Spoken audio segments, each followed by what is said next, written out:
What's up, everybody? Jared Sandler here. Again, hope you're having a great start to your week.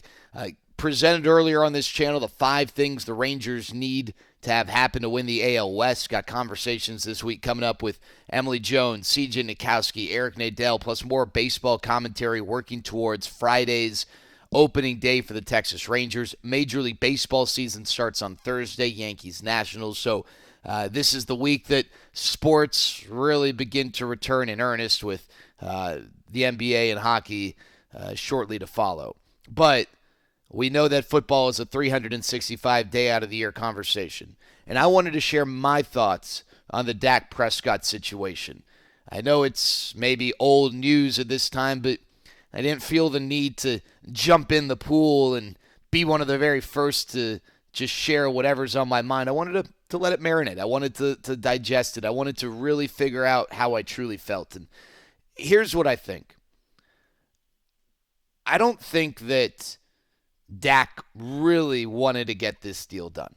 I think if Dak wanted the deal done, it would have been done. And I don't think that's a bad thing.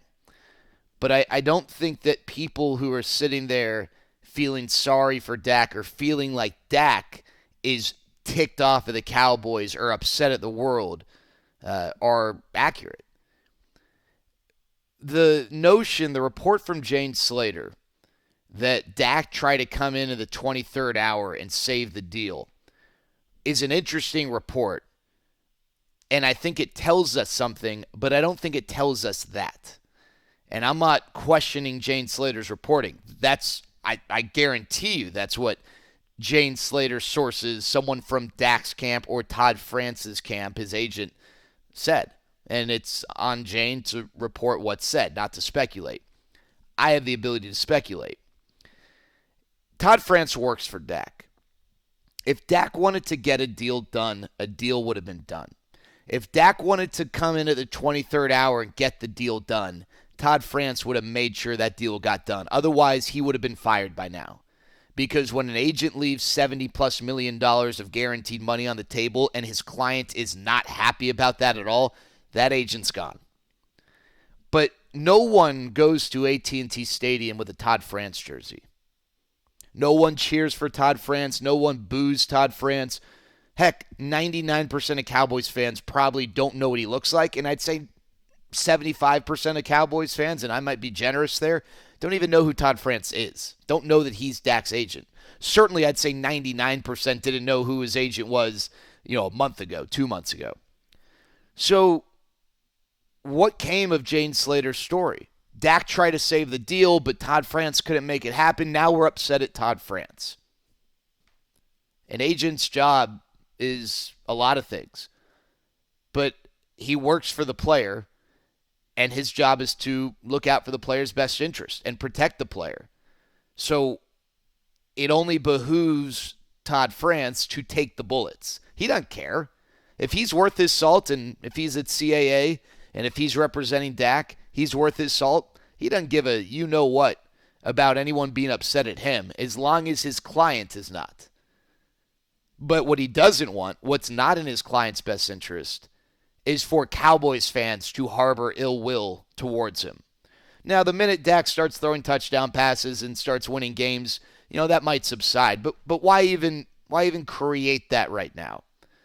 If Dak wanted the deal done, the deal gets done. Plain and simple. Why wouldn't he want the deal done? Well, I think the better question might be, why would he want the deal done? He's guaranteed $30 million this year. He's guaranteed about $70 million over the next 2 years. All right, you're going to be fine. That is generational money. Even if it's only this year.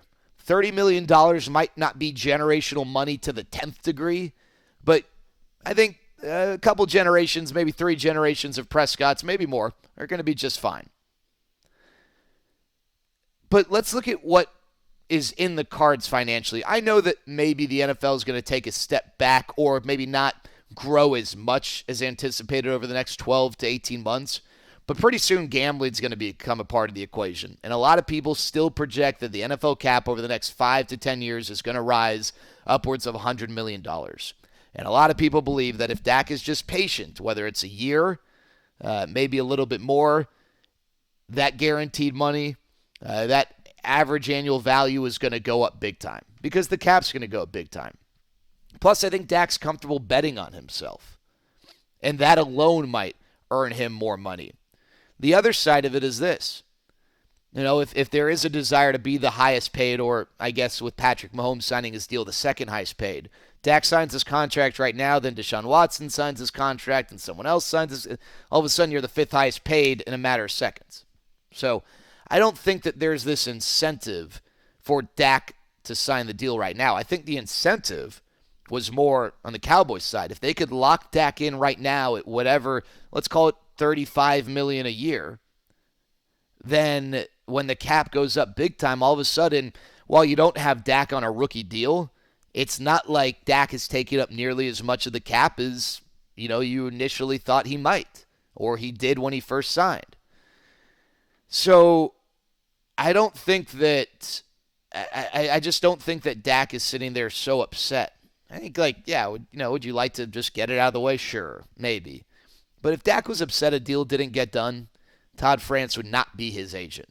And then on the flip side, for people saying, well, I don't think the Cowboys really have confidence in Dak. What are you talking about? They were prepared to guarantee the guy $100 million. This isn't poker with your buddies, $20 a buy-in, where you bluff with nothing and, the guy across from you calls and, no, you're out of that tournament or you've lost your $20. But whatever. No. This is Rounders type stuff where you're throwing a ton of money in the middle and you might not be able to lose that type of money.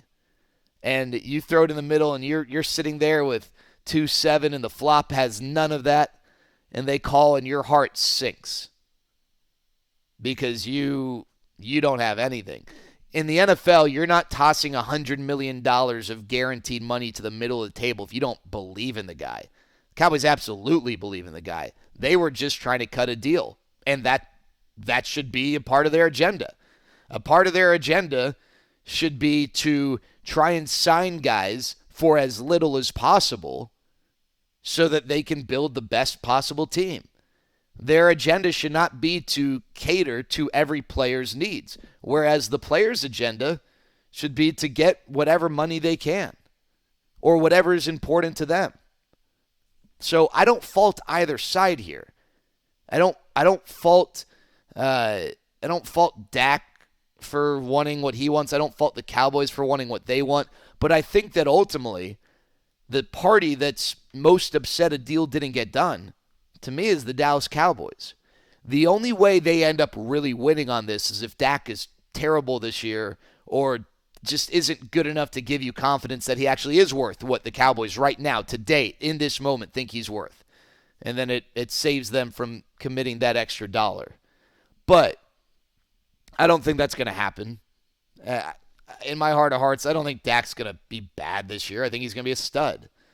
And so I think ultimately at the end of the day, it's going to work out nicely for Dak, and I think he knows that. So those are my pressing thoughts on the Dak contract situation. Anything Cowboys related is going to create an interesting discussion. Anything Dak related is going to have a polarizing discussion. So throw the hate my way. Maybe you agree. Enjoy the conversation ahead. Would love to hear your thoughts. But those are my thoughts. That's what I believe is most true when it comes to the Dak contract situation. Have a great week.